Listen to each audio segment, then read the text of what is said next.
Komplek Taman Proklamasi terletak di sebidang tanah tempat bekas kediaman Soekarno di Jalan Pegangsaan Timur 50. Presiden Soekarno menyatakan kemerdekaan Indonesia pada 17 Agustus 1945 dari teras depan rumah ini.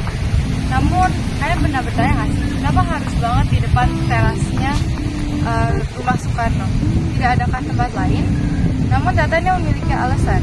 Tadinya, proklamasi ingin dilaksanakan di lapangan Ikada yang sekarang menjadi kawasan monumen nasional. Namun pada zaman itu lapangan Ikada masih diduduki oleh tentara Jepang, maka mau tidak mau harus dilaksanakan di depan teras rumahnya.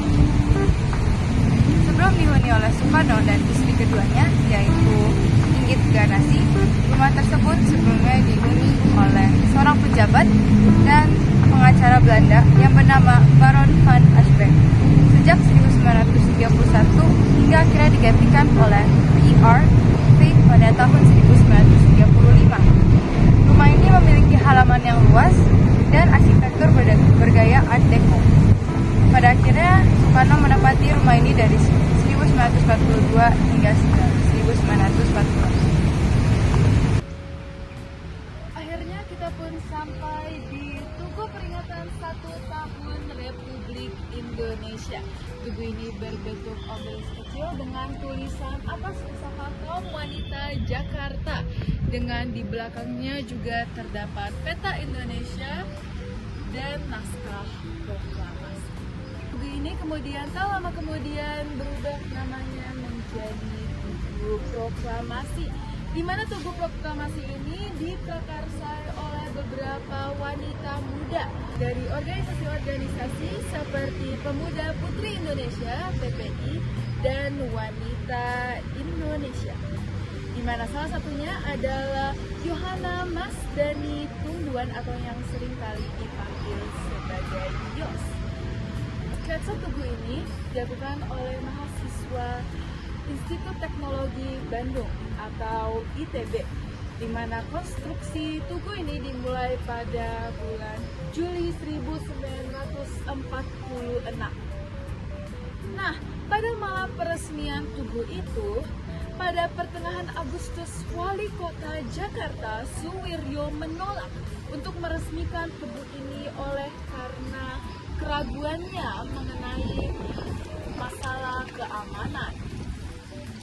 Tetapi mengabaikan kekhawatiran tersebut, para penggagas tugu ini kemudian memanggil Sultan Syahrir yang sedang berada di Yogyakarta untuk meresmikan tugu ini. Dan akhirnya Sultan Syahrir pun setuju dan mengambil penerbangan dari Yogyakarta ke Jakarta untuk meresmikan tugu ini yang akhirnya diresmikan pada tanggal 17 Agustus 1946.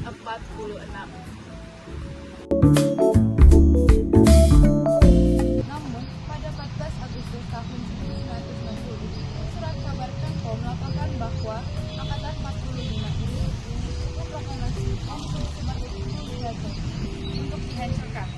Untuk menyusul laporan tersebut, Soekarno memerintahkan untuk menghancurkan tugu ini. Lalu, Maria Umpah dan Lasih Jahati selalu menemui Gubernur Jakarta Sumarno, Sosronpanjo dari Sumarno. Dia menerima marmer bekas tugu proklamasi yang bertuliskan atas nama wanita Jakarta, yang juga disertai dengan peta Indonesia yang ada di belakang tugu, yang beritanya sudah pecah menjadi 3 bagian. Lalu pecahan-pecahan marmer tersebut disimpan selama 12 tahun. Pada tahun 1968, Gubernur Jakarta yakni Ali Sadikin mengajukan proposal untuk untuk membangun kembali tugu asli yang dihancurkan oleh Soekarno pada tahun 1960. Proposal ini kemudian disetujui pada 17 Agustus 1972. Monumen Proklamasi diresmikan kembali pada lokasi aslinya. Peresmian ini dihadiri oleh banyak tokoh, salah satunya adalah mantan Wakil Presiden Hatta.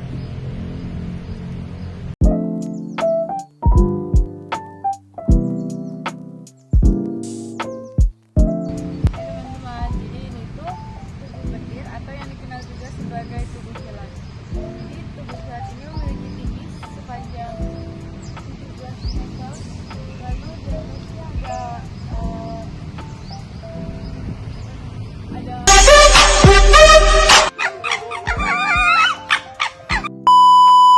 di atasnya ada lambang petir. Lalu teman-teman, di sini adalah tempat di mana dijabatkan proklamasi kemerdekaan Indonesia pada tanggal 17 Agustus 1945 oleh Bung Karno dan Bung Hatta. Lalu pada 1 Januari 1961 Presiden Soekarno meresmikan Tugu Petir ini. Lalu pada 1972 di tahun yang sama Tugu Proklamasi dihancurkan, sebelumnya dibangun kembali dengan desain serupa.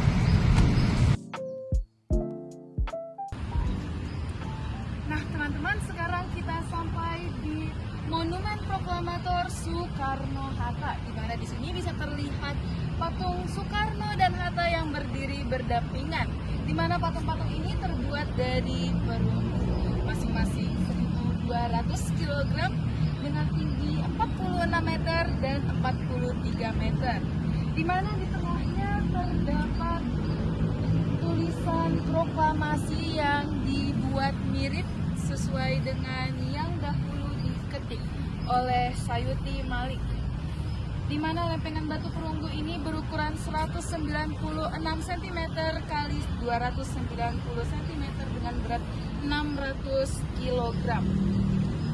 Nah, di belakang sini teman-teman bisa lihat terdapat patung-patung monolitik yang jumlahnya pas 17. Dan kemudian yang tertinggi itu adalah 8 meter. Teman-teman bisa lihat itu ada yang menonjol-menonjol, untuk air terjunnya itu jumlahnya pas 45, sehingga menunjukkan tanggal 17 Agustus tahun 1945 pas hari kemerdekaannya Indonesia. Dan monumen ini itu diresmikan tepat 35 tahun setelah kemerdekaan Indonesia, yaitu 17 Agustus 1945.